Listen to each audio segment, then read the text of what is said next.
If you survived the first nuclear strikes, if you avoided the fire, the blast, the radiation, you are not safe. In fact, statistically, you are now more likely to die than someone who didn't make it past day 1. Because after day 3, the rules of survival change.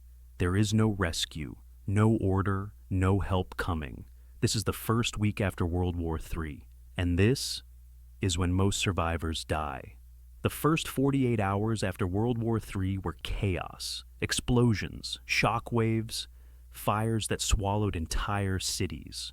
But chaos is temporary. What comes next is far worse. By day 3, the bombs are no longer falling. The sirens have stopped. The sky begins to clear, and people believe the danger is past. They are wrong, because the real killer of World War III is not nuclear fire. It is time. On day 3, water disappears. Not from rivers, not from lakes, from access. Power grids are down. Pumping stations are offline. Treatment facilities are abandoned or destroyed. In cities, taps run dry without warning. People wait. They assume it's temporary. By the time panic sets in, it's already too late.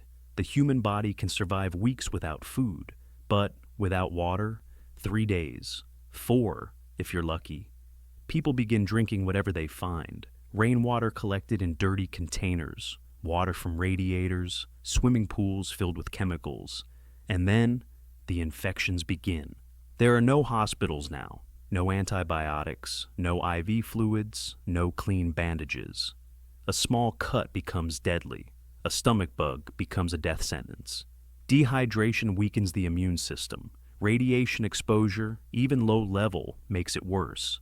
Diarrhea spreads through shelters. Vomiting drains what little fluid remains. Children weaken first. The elderly follow. People die quietly, curled up in corners, while others pretend not to notice.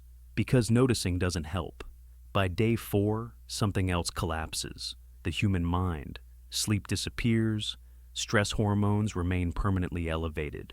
People stop thinking long-term. They stop planning. They stop caring. Some freeze, unable to make decisions. Others become reckless. Arguments turn violent. Small insults trigger deadly reactions. Psychologists call it acute survival psychosis. But out here, there is no name for it. Only consequences. By day 5, food is no longer scarce. It is controlled. Stores were emptied in the first hours. Homes have been searched by neighbors. What remains is hidden, and people remember who has what. A backpack becomes a target. A cooking smell becomes a threat. Violence changes. It is no longer chaotic. It is deliberate. People attack quietly, with tools, with knives, not out of hatred, out of hunger. In the early days, people stayed together, families, neighbors, groups. By day 5, groups fracture. Food calculations become brutal. Every mouth must justify its calories. The sick are left behind. The injured slow everyone down. Children cry, and crying attracts attention. Impossible decisions are made, and once made, they can never be undone. By day 6, people start moving. Cities feel dangerous. Shelters feel exposed. Everyone believes survival is somewhere else, so they walk. Highways fill with silent lines of people. Cars abandoned days earlier become landmarks. Some walk toward the countryside, others toward rumors. None know where safety actually is, and movement kills. Radiation does not announce itself. There is no sound, no smell. People cross contaminated zones without knowing it. They drink from poisoned streams. They rest in fallout paths. Symptoms appear later: nausea, weakness, hair loss.